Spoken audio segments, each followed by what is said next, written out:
Sejarah bukan hanya sekedar kejadian di masa lalu, sesungguhnya ia merupakan roh yang mewarnai kehidupan suatu bangsa. Maka bangsa yang beradab tidak pernah melupakan kisah sejarah para leluhurnya. Sejarah terkadang merupakan salah satu hal yang sulit ditelusuri dan menyimpan banyak misteri, apalagi jika bukti-bukti yang mendukung ternyata juga sulit ditemukan.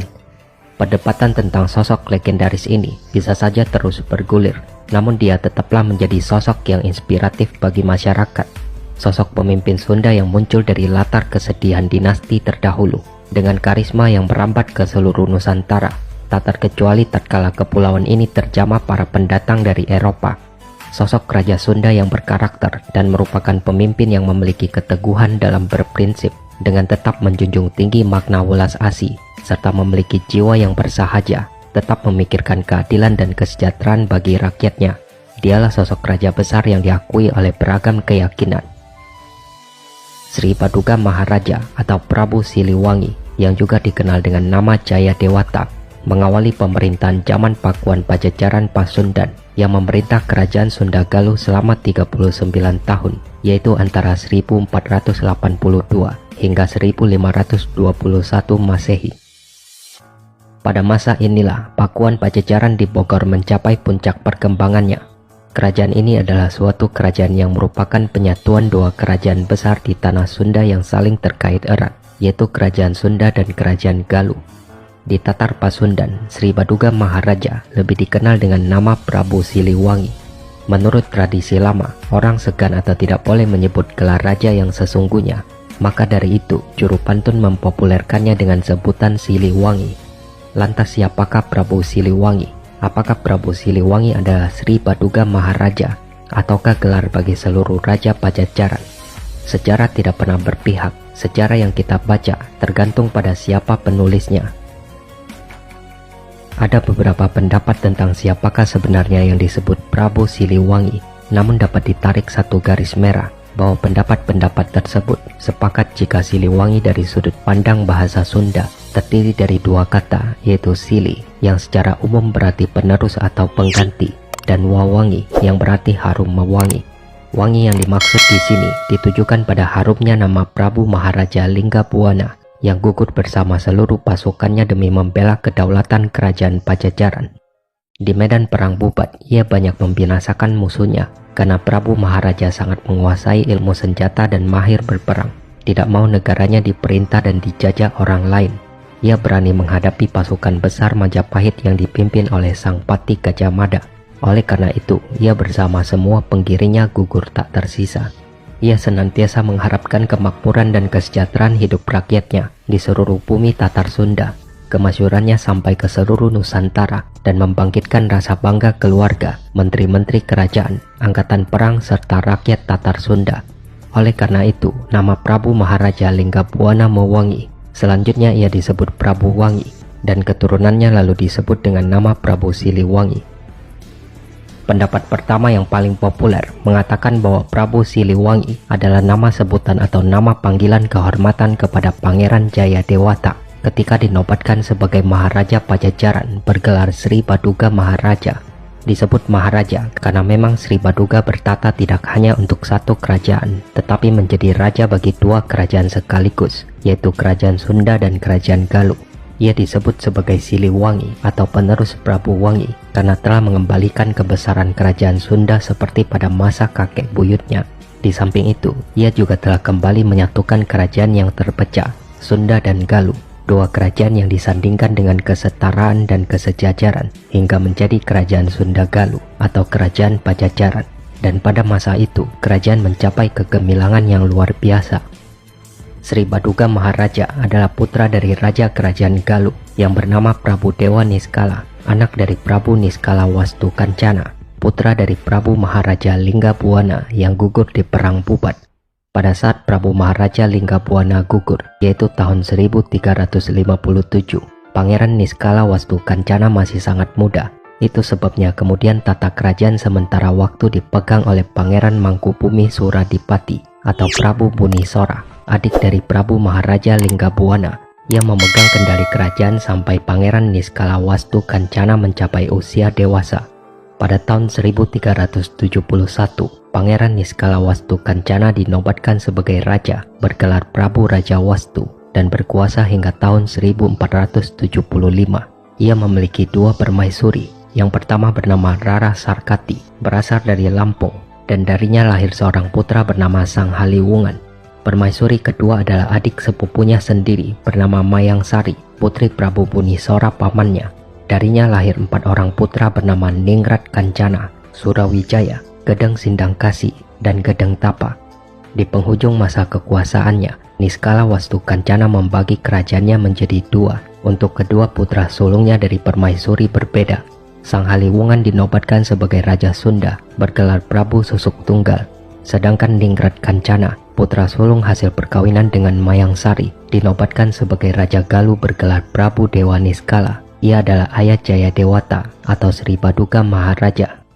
Pendapat lain mengatakan bahwa yang disebut Prabu Siliwangi itu bukan hanya Pangeran Jaya Dewata alias Sri Baduga Maharaja saja, tapi juga sebutan bagi seluruh raja Pajajaran yang semuanya adalah sili atau penerus dari Prabu Wangi. Ini sepertinya lebih menekankan pada makna atau arti dari Siliwangi, bukan kepada sebuah gelar yang diperuntukkan khusus kepada seseorang. Pendapat ini memang kurang populer, meskipun secara bahasa dapat diterima oleh semua pihak.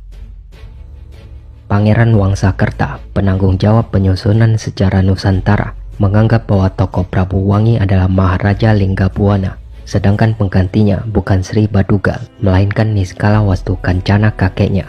Namun pendapat lain menganggap Prabu Siliwangi sebagai putra Wastu Kancana.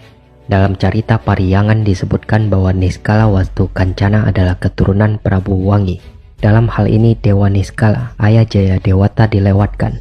Ini disebabkan Prabu Dewa Niskala hanya menjadi penguasa Galuh dan bergelar Prabu, sedangkan Jaya Dewata bergelar Maharaja, sama seperti kakeknya Niskalawastu Kancana sebagai penguasa Sunda Galuh. Pendapat berbeda mengatakan bahwa Sri Baduga dianggap sebagai sili atau pengganti Prabu Wangi Wastu Kancana. Sili dalam pengertian kekuasaan ini oleh para pujangga babat, yang kemudian dianggap sebagai pergantian generasi langsung dari ayah kepada anak, sehingga Prabu Siliwangi dianggap putra Maharaja Niskalawastu Kancana. Pada masa muda, Pangeran Jaya Dewata terkenal sebagai pengembara, kesatria pemberani dan tangkas. Ia menikah dengan Nyi Ambedkasi, putri pamannya Ki Gendeng Sindangkasi, yang menjadi penguasa di pelabuhan Muara Jati, Cirebon. Jaya Dewata juga menikah dengan Subang Larang, putri Ki Gedeng Tapa yang beragama Islam.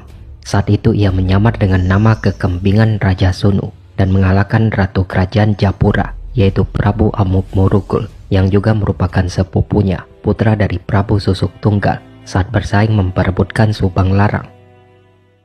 Versi lain mengisahkan bahwa pada masa mudanya, Prabu Siliwangi dikenal dengan nama Raden Pamanarasa. Ia jatuh cinta pada Nyi Subang Larang setelah mendengar lantunan ayat suci Al-Quran di musola yang didirikan oleh Syekh Kuro di Karawang ketika hendak memberhentikan ajaran Islam atas perintah ayahnya Prabu Dewa Niskala atau Prabu Angga Larang.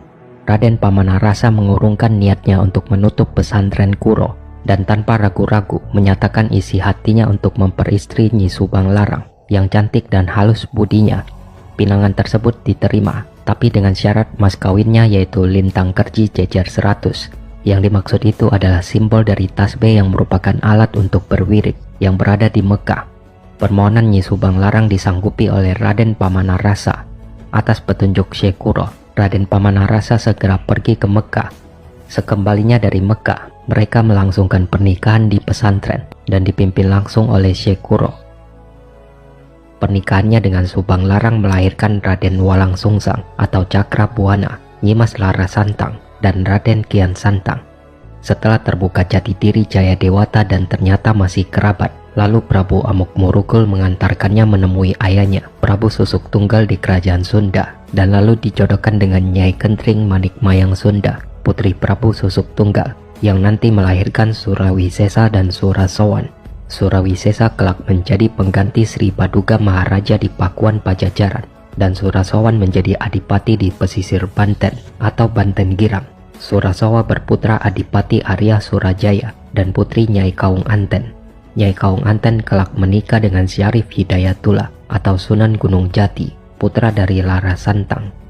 Prabu Siliwangi juga menikahi Ratu istri Raja Mantri, putri Prabu Gajah Agung yang pernah menjadi Raja Sumedang Larang. Pada tahun 1482, Kerajaan Galuh dan Kerajaan Sunda kembali bersatu di bawah pemerintahan Pangeran Jayadewata yang setelah dinobatkan sebagai Maharaja bergelar Sri Baduga Maharaja. Dalam prasasti batu tulis diberitakan bahwa Sri Baduga dinobatkan 2 kali, yaitu yang pertama ketika Jayadewata menerima tata kerajaan Galuh dikawali Ciamis dari ayahnya Prabu Dewa Niskala yang kemudian bergelar Prabu Guru Dewata Prana. Yang kedua ketika ia menerima tata kerajaan Sunda di Pakuan Bogor dari mertua sekaligus pamannya Prabu Susuk Tunggal. Dengan peristiwa ini, ia menjadi penguasa kerajaan Sunda serta kerajaan Galuh dan dinobatkan dengan gelar Sri Baduga Maharaja Ratu Haji.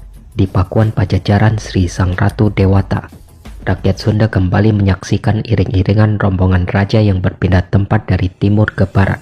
Di Pakuan, Jayadewata dinobatkan di atas Palangka Sriman Sriwacana, yakni tempat duduk yang terbuat dari batu mengkilap yang digunakan dalam prosesi penobatan raja-raja Sunda. Di bawah pemerintahan Sri Baduga Maharaja, nama Pajajaran sebagai nama resmi kerajaan, sebagai penghormatan dengan mensejajarkan 2 kerajaan yang diwarisi ayah dan mertuanya.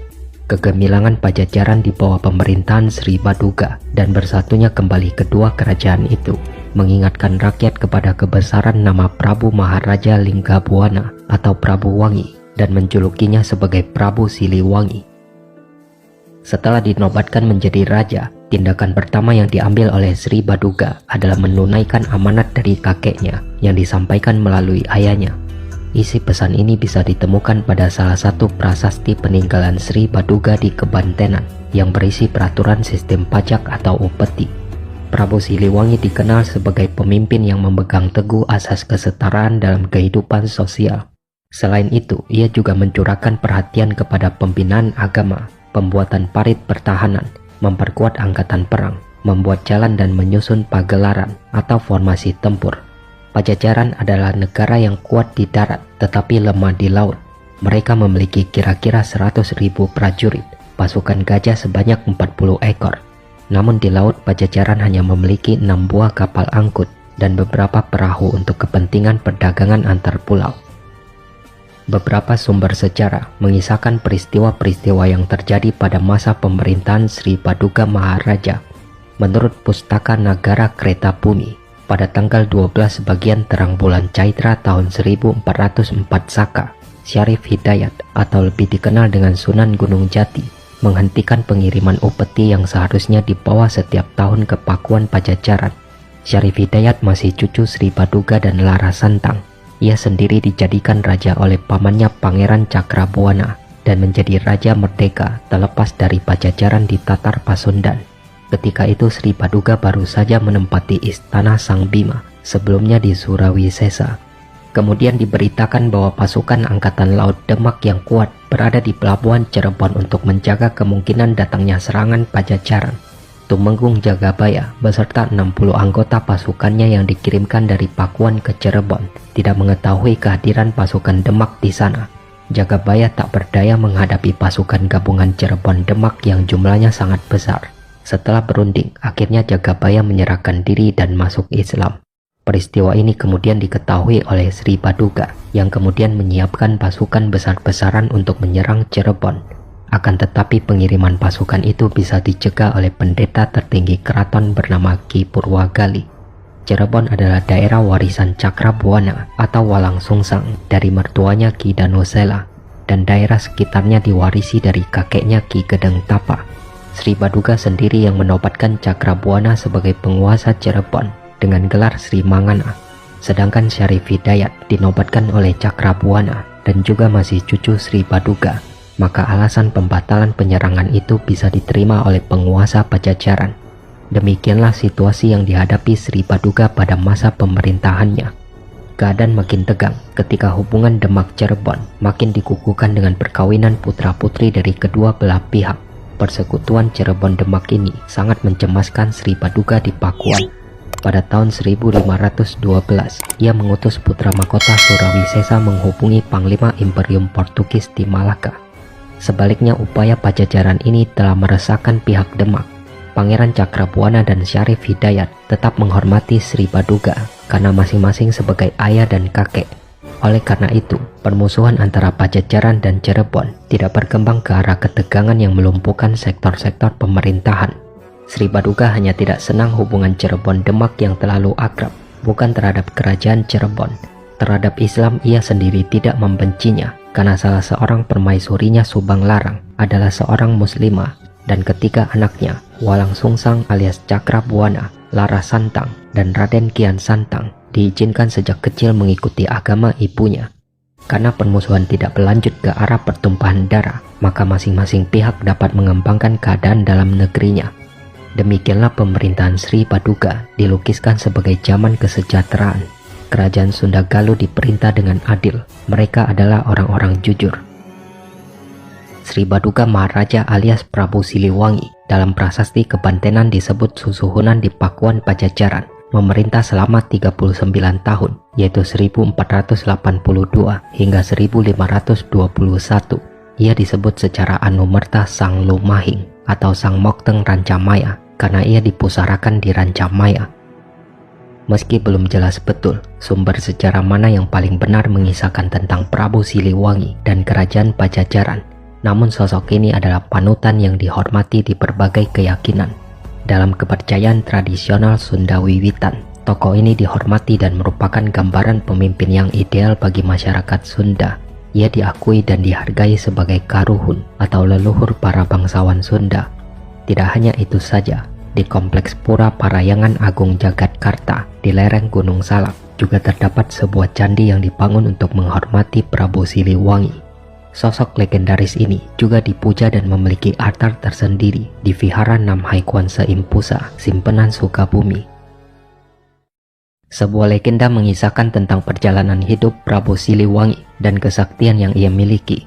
Prabu Siliwangi dikenal sebagai seorang raja besar yang pilih tanding dan sakti mandraguna. Ia sangat arif serta bijaksana dalam memerintah rakyatnya di kerajaan Pajajaran. Putra dari Prabu Dewa Niskala atau Prabu Anggalarang yang merupakan raja dari kerajaan Gajah dari dinasti Galuh. Pada masa mudanya, ia dikenal dengan nama Raden Pamanarasa. Sejak kecil diasuh oleh Ki Gedeng Sindangkasi, juru labuhan yang menguasai pelabuhan Muara Jati Cirebon. Setelah Raden Pamanarasa dewasa dan sudah cukup ilmu yang diajarkan oleh Ki Gedeng Sindangkasi, ia kembali ke kerajaan Gajah untuk mengabdi kepada ayahnya. Ketika itu kerajaan Gajah dalam pemerintahan Prabu Dewa Niskala sedang dalam masa kejayaan. Sebagai seorang putra raja, Raden Pamanarasa tidak betah tinggal diam di istana. Ia kerap mengembara dan menyamar menjadi rakyat jelata dari daerah satu ke daerah lainnya, menolong yang lemah dan memberantas keangkara murkaan. Dalam suatu pengembaraan, Raden Pamanarasa tiba di sebuah air terjun bernama Curug Sawer di Majalengka. Ia dihadang oleh siluman harimau putih sehingga terjadi pertarungan. Karena kesaktian yang dimiliki oleh Raden Pamanarasa, akhirnya siluman harimau putih itu pun dapat ditaklukkan. Sang harimau lalu memutuskan untuk mengabdi kepada Raden Pamanarasa serta selalu mendampinginya. Dengan tunduknya Raja Siluman Harimau Putih, maka meluaslah wilayah kerajaan Gajah. Ketika kerajaan Gajah menundukkan kerajaan-kerajaan yang memeranginya, Siluman Harimau Putih beserta para pasukannya juga ikut membantu, bahkan saat diserang oleh pasukan Mongol pada masa Kekaisaran Kubilai Khan. Karena jasa Raden Pamanarasa yang besar dalam kejayaan kerajaan Gajah, maka diangkatlah dia menjadi raja kedua di kerajaan tersebut. Prabu Pamanarasa pun selanjutnya mengubah nama kerajaan menjadi Kerajaan Pajajaran, yang berarti menjajarkan atau menggabungkan kerajaan Gajah dengan kerajaan Harimau Putih. Yang masih menjadi misteri adalah kisah tentang hilang atau moksanya Prabu Siliwangi dan kerajaan Pajajaran. Para arkeolog kehilangan jejak untuk mencari keberadaan istana Pajajaran, satu-satunya kerajaan di Pulau Jawa yang tidak takluk pada Majapahit. Ada yang mengatakan bahwa istana Pajajaran dihancurkan oleh tentara Banten setelah mereka dikalahkan pada tahun 1579. Versi cerita ini dibuktikan dengan ditemukannya Palangka Sriman Sriwacana atau singgasana Raja Pajajaran di depan bekas keraton Surasowan, Banten. Kabarnya tentara Islam yang memenangkan peperangan memboyong singgasana tersebut dari Pakuan ke Surasawan. Kisah lain menyebutkan bahwa sepeninggal Nyi Subang Larang, Prabu Siliwangi tidak lagi taat pada agama Islam dan keimanannya terus bergejolak. Sementara itu anak-anak dan cucu-cucunya berpegang teguh pada Islam. Karena tidak ingin terjadi pertikaian, maka ia memilih untuk menghilang atau moksa bersama dengan kerajaan Pajajaran, sehingga tidak bisa dilihat atau dicari dengan pandangan mata biasa. Prabu Siliwangi memberikan petua kepada keturunannya dalam bentuk wangsit yang disebut Uga Wangsit Siliwangi. Sejarah tidak pernah memihak. Sejarah yang kita baca tergantung pada siapa penulisnya. Setiap kisah selalu dibutuhkan bermacam karakter pendukung. Namun yang paling utama dari semua kisah bukan tentang siapa yang benar dan siapa yang salah, tetapi makna yang terkandung di dalamnya.